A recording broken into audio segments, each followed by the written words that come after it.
the last college rodeo that I had last year, it was very bittersweet because as much as I was excited to go on and start my professional rodeo career, college had done so much for me, and I was sad to leave. Just, the program, the region, the community, all of it is just so supportive and is really what has helped me take the next step into pro rodeo. The month or so after, it was hard to call myself a former college athlete, but I wouldn't give up the experiences for anything. Living life, living right. If you want to ride with me, you better hold on tight.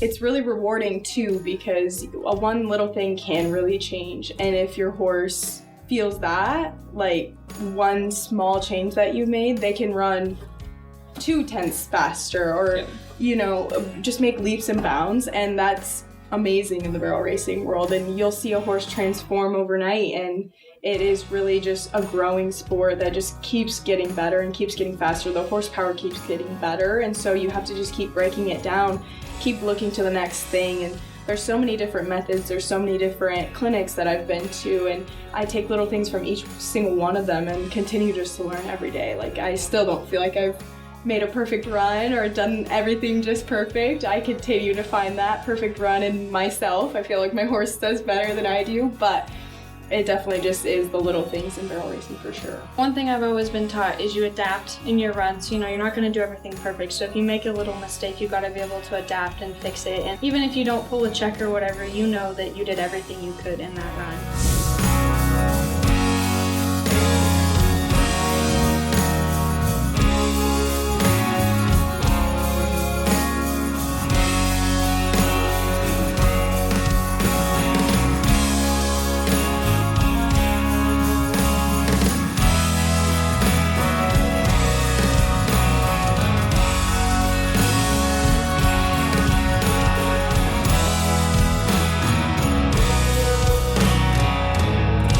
I've been a member of professional rodeo since 2020. 2020 was my permit year, and then I bought my card in 21, and every year after that.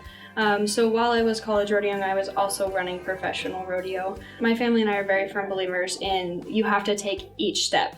And so, I did all the junior events like the KK Run for Vegas and the Junior American and all those. And then, I went to college and I competed in college, and now I can take that step into pro.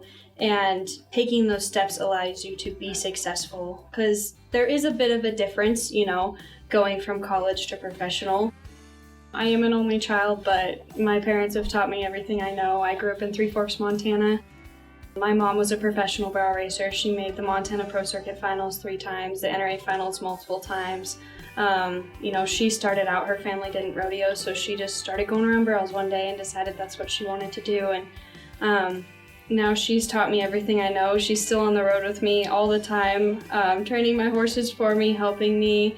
My dad comes when he can, back and forth. But, I went to a small high school too, and growing up in such a small community and having all that support and stuff from them was great. And they took me pretty much anywhere I wanted to go. If I wanted to go to Minnesota for a Sherry Survey Youth Championships, that's where we went. If we wanted to go to Texas for the Junior American or the Patriot, that's where we went. And I'm very thankful for that, and I feel like that's taught me a lot, that's helped me later on in life. And I'm just very thankful for all the support they have given me, as well as everybody that's helped me along the way with horses or getting down the road.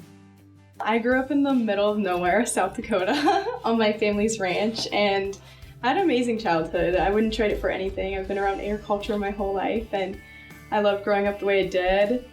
I feel like I rode a horse before I even remember riding a horse, and so that's all I've ever known, and I've loved every moment of it. I have 3 siblings, 1 older and 2 younger, and so I also got that aspect. We had lots of fun and tormented our parents by doing crazy things on the ranch and getting in lots of trouble. but I loved it, and I went to a really small high school. In comparison to this, when I moved here, I'm like, oh my gosh, this is a big city. Like, I don't know how well I'm gonna transition, but it's honestly felt like my small community. The Bobcat community is crazy and so supportive, and I love it just like I do at home. My parents are amazing. They've helped me in every aspect of rodeo, helped me keep continuing to grow in the sport and keep helping support this expensive sport that we like to enjoy, and help me with every aspect of that when it comes to horses and horsepower and trailers and pickups, and they've helped really shape me. And also in the accounting part of my degree as well, I loved the number side of my dad's business, and being on a ranch, I always found joy in that, and so that's why I'm going into agricultural taxes. I enjoy helping farmers and ranchers and help them accomplish their goals, and so every part of my childhood has kind of led me to where I am today, and it continues to just shape me into the person I am. My mom has always said that I have been very teachable, and so like riding a horse and stuff, she said that she could tell me something and I could do it. And she's a teacher, so in school it was the same way, you know, good grades were a must, you have to study, all that stuff. So I have to say, being an only child, that probably helped because they just had me to watch. So having the siblings and growing up in the middle of nowhere, you definitely find interesting things to do with lots of machinery and four-wheelers and animals to get in trouble with. So probably in the younger years, I wasn't as nice to my mother when she was having to try to keep us alive. But as I got older, I've always been a very good student. I've always tried super hard, and so I think she would say that I was very good in that aspect of school and rodeo and all the other sports that I did along with that. And then being in college, I've always tried to be the same way, maintain my GPA. My mom's dad still lived on the ranch, and so he honestly was kind of an instigator in us. He was probably the first person who really taught me how to ride and be a cowgirl, and so that's been instrumental, but they both passed away when I was around 10 and 11 years old. But my grandpa's dad, my great-grandpa, he lived to be 100, and so he was around for a long time and was able to tell all the family history, and so that's been awesome just growing up in the place that I did. And then both of my dad's parents are still alive, and so they come to support. Being in a small town, I feel like a lot of kids did a lot of sports. We didn't have much options, so I jumped into that, and I enjoyed it. I did cross-country, tried volleyball, didn't like it, and then I did basketball throughout my junior high and high school career. I also wanted to do track, but my mom said I had to choose, so I chose rodeo, and I think if I would have gone to Arizona, I would have had to choose over basketball too, but we didn't do that because my dad wasn't going to allow that to happen. No, somebody had to watch the ranch, but I loved being in sports, and I think that also has helped shape me when it comes to rodeo and college rodeo specifically because of the more coach aspect. Hey everybody, Joe Beaver here. We're promoting Hart Trailers. We're talking about the product. Let's just get into it. From the first weld to the last inspection, we as Hart have done all we can do to guarantee you've got the best trailer your money can buy. They pull good. I don't have any trouble with them. They are user friendly. I want you to know that if you have a doubt one, don't buy it because there's somebody else that's going to buy it right behind you. Keith Maddox was a huge inspiration in my life. He was probably the most positive person that I ever met. When we were ever faced with a challenge and anything, he would say, "Don't worry about it, ain't nothing but a thing." We're wanting to keep his memory and his legacy alive, so that's what that stands for, Positive Times. We choose to look at everything that we do through a positive lens, not a negative lens.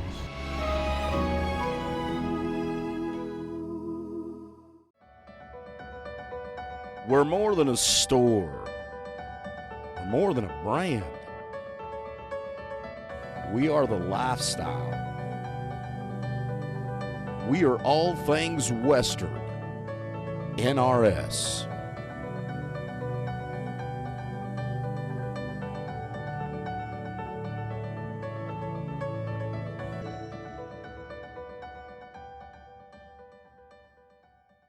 Time sure flies when you're having fun. Our lives are made up of working through the day-to-day, supporting the ones we love, and enjoying those special moments that make it all worthwhile. As Montanans, we are resilient, resourceful, and all about preserving our way of life that we are proud to say defines us. At Stockman Bank, our sole focus is serving the people of Montana. We are Montana's brand of banking. We are Stockman Bank. There's a lot in rodeo, just because, keeping horses sound, going down the road. Last summer was the first summer we really ventured out, away from Montana. I'd really rodeoed just in Montana and the Montana circuit, and last year was the first year we really ventured out after the college finals, and I have to say I've never been so tired in my life. Like, you don't realize how tired you can be and still push through and go make your run. I have to say that's probably one instance, is just learning all those little tidbits that people don't tell you. You go out there and you just have to learn them as you go. One of them is just pushing through the hard times, like maybe your horse isn't running quite right or you don't feel quite right. Just taking it one run at a time and focusing on that rodeo. That's the hard part, because it's really easy to look at the end result and get yourself all worked up about it. It's really hard to stay in the moment and just focus on what you're doing. I think the main thing that I think of is the horse I run now in the barrel racing. She colicked 2 Novembers ago. So not last November, the November before. And she had to have emergency colic surgery. That was devastating because she was fine. I had just got her that summer and we were running super well, clicking. And we had just done well at the INFR. And we got back home, she colicked, had to have surgery, and so she was out. And so I had to have been rehabbing her and doing all the things for her, and she's the strongest mare I've ever rode. And now she's back and winning the Big Sky region, so that's probably the big perseverance story that I have. I have multiple junior, amateur, the NRA Junior Barrel Racing Championships, all-around championships. I've won the Sherry Survey Youth Championships, the KK Run for Vegas. In college, I was the 2021 National Champion Barrel Racer, the first in MSU history. I made the short go at the CNFR all 4 years. My junior and my senior year, I was Reserve National Champion Barrel Racer. I was a member of the National Champion Women's Team. I was the 2022 Montana Circuit average and year-end barrel racing champion, and last year I was 16th in the world standings for the WPRA. I never expected, so for it to happen, I'm just very thankful, to have my amazing team of horses, my family. I go in the gate knowing that I can do it, but I never expect it. No, so when it happens, it's pretty cool. So to end up 16th, and I guess you could say be a part of the bubble race, was pretty surreal, because that was something that I never expected to happen. And I honestly just enjoyed the ride, because last year the NFR was not my goal, just knowing that I was that far behind. When I went out in June, I had 22,001, and at that point you're down there a little bit. And so I just enjoyed the ride, took it one run at a time, and I actually created little smaller goals for myself along the way to stay focused and not get too big of a picture in my head too soon. And but no, I never expected that to happen. That was probably the highlight of my year. I made nationals in junior high, I won state titles, going all the way back to then. But then I won a high school title in the goat tying. I made nationals in the barrels, and I won the INFR in the junior barrel racing. I also won the INFR Women's All-Around when I was a senior in high school. And then going into college, I've ended up 4th and 5th multiple times to make the CNFR. I've had a little tough luck when it comes to keeping horses sound throughout college. But other than that, I've kept INFR roading. I've placed multiple times in the average there in both my events, all 3, I guess I have. And so I've had not quite as many accomplishments as this girl over here, but I definitely still proud of the ones I do have. Don't let her kid you. She's still a tough competitor. I think that one moment is what we're all chasing, and we know that rodeo is such a tough event. There's so many tough competitors, and so having that moment of success really does kind of reset and you're like ready to go again. Sometimes it takes longer than others and it might feel even a little bit sweeter, but I definitely don't think I even think about the bad moments in that moment. I'm just ready to go. And so I think all the bad moments are kind of in the past and it just drives you for the future. I would agree. I do a lot of like mentally toughening, and one thing it says is to stay in the moment, and the past is in the past. You can't change it, so you can't worry about it. So, you know, last year going out to all these rodeos that I had no idea, like never seen the setup, I know nothing about them. You know, taking it that one run at a time really helped the bad not seem so overtaking, I guess you could say.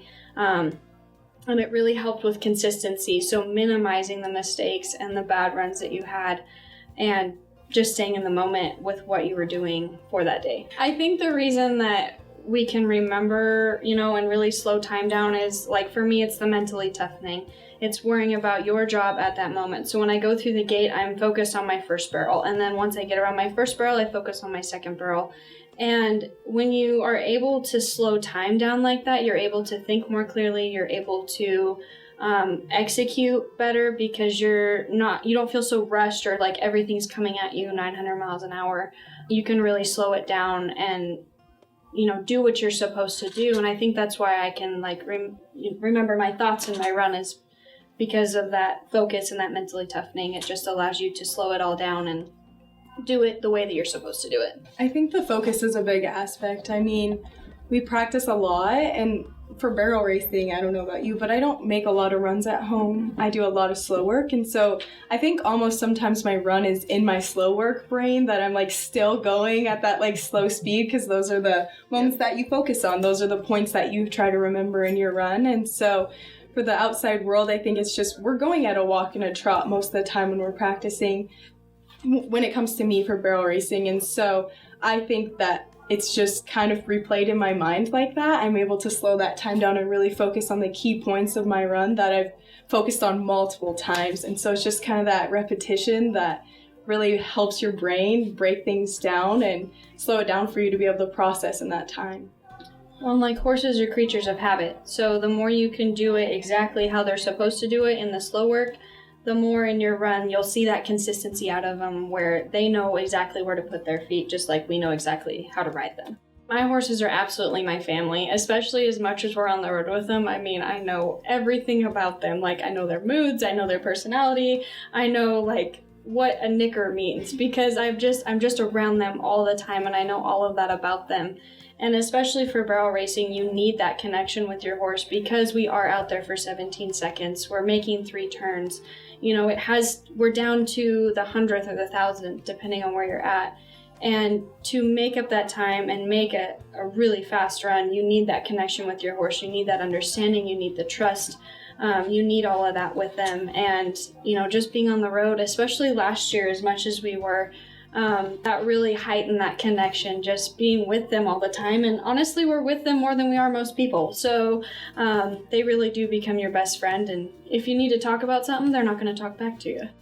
Grown up with horses my whole life, and to her point, you're around them more than you are most people. You spend so much time with them. You get to know every single part of them. Like she said, their attitudes, their moods. They have bad days just like we have bad days, and they have good days just like we do. And sometimes they don't feel well, and you have to be able to understand that, and you have to be able to read them. And so I think it's really crucial and super important that you do know your horse like your best friend. And the best people out there I know would say the same, that they are your partner, whether or not they're on or they're off. Like, on their bad days, I still choose them, and I choose them every single day after. And they've been there for me, and I'm there for them as much as I can be. And so they definitely have been my person. And when things aren't going well for them, they're not going well for me either. So I feel everything they feel, and I think the same. I think they can feel when I'm nervous or when I don't feel prepared. And so I think we have a really interesting connection that a lot of people wouldn't understand, but I hope they do someday. My name is Amberly Snyder. I am a barrel racer and motivational speaker. Hart put together a trailer that is extremely accessible to me, that makes it possible for me to have more independence with my horses. I mean, truly something that is life-changing for me. If I'm gonna load my horse in a trailer, if I'm gonna take my horse somewhere, if I'm gonna put my best friend in a situation, they deserve the best. That's why I pull a Hart trailer.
Montana.